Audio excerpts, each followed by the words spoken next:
Welcome to Comics on a Pyre, a channel to have a meaningful conversation over movies, life, books, and shows, and maybe just a spot to spend time BSing over comics. If you like your entertainment with a bit of substance, then you, my vagabond friend, have come to the right tavern. Tether your horse by the post and come right on in and warm yourself by the fire. Tap that subscribe button, and for the next few minutes, my fellow George Carlin reprobate, lend me your ear.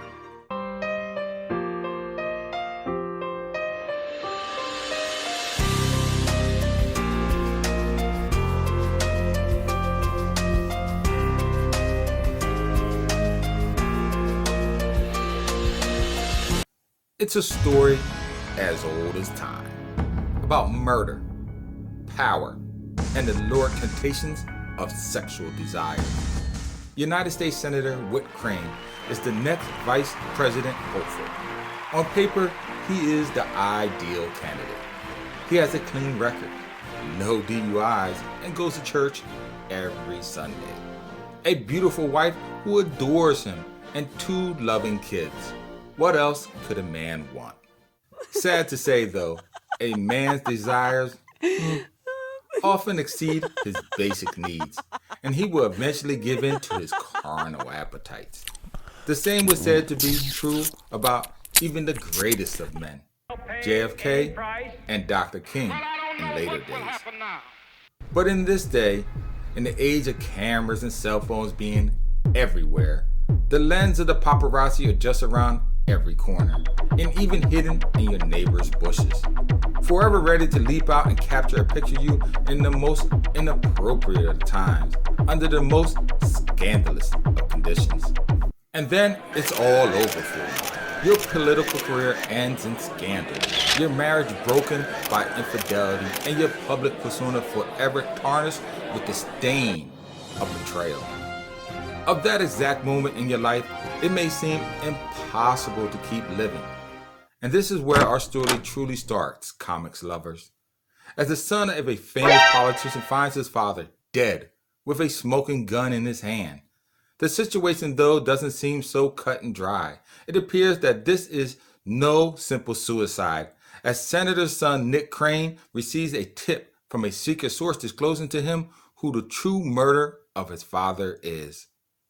And it appears to be no other than Natasha Romanoff herself, aka Black Widow. New evidence has surfaced in the mysterious death concerning the United States Senator Whit Crane, and it seems he and 3 other political figures have been found dead. And the one thing that they all have in common is that all 4 were seen in their last days alive with the mysterious woman in black, who the secret source tells Nick is Black Widow. And so Nick decides to issue a public statement over his father's death, claiming the Black Widow as the true assailant behind his father's murder. This, of course, will rile up some of the wrong feathers in the political espionage business, which leads to various other secret agents coming right to his door.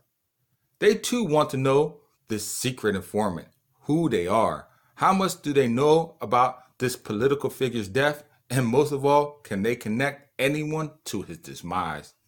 The result is a sleek, sexy espionage race to who can get to the young man first and get him to spill the beans on who his clandestine informant is.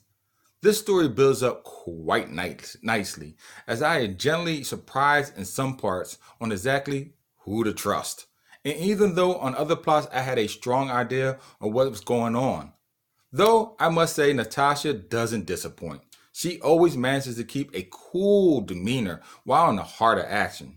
She always comes off tough to me, but yet personal and caring, which I believe would be hard to pull off in any action-packed Bond movie type espionage setting. Most times when men write scripts like this, they come off to me making the protagonist of the story just a little bit, if not a lot, sexual. Positioning the main character in sexual position and showing her, let's say, in a gratuitous way. Thus taking your mind out of the story. I mean, don't get me wrong. Part of Romanoff's overall mystique is her sexuality. She uses it at times to get what she wants. But I believe the artists and the writers kept this part of her persona in check and used it just enough to further along the story.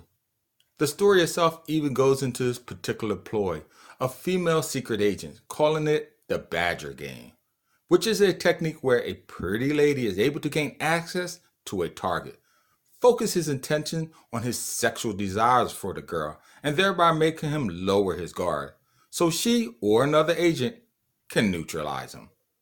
The story also continues to move the plot along at a brisk pace, introducing several interesting characters.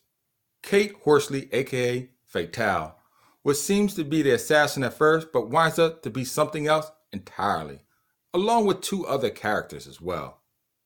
The Crimson Dynamo, who is an armored power supervillain.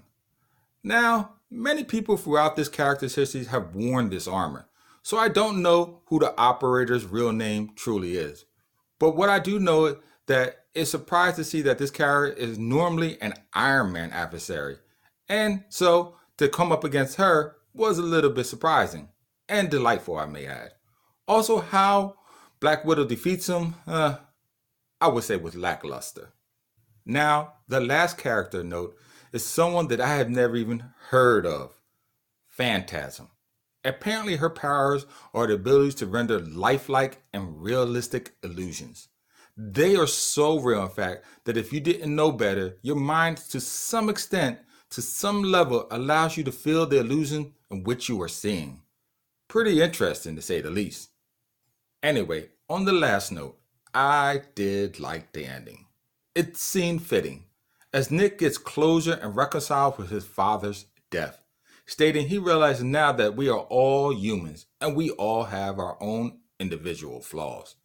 He realizes at the end of the story that it was because of his own personal feelings for which he could not see the forest from the trees. Well, that's it for this episode. If you like what you've seen, by all means, then visit my comic YouTube channel, Comic on the Pyre, for other videos like it. While there, make sure to tap on that bell icon so you can be notified when other videos drop. Until then, in the interim, as always, keep reading, my friend.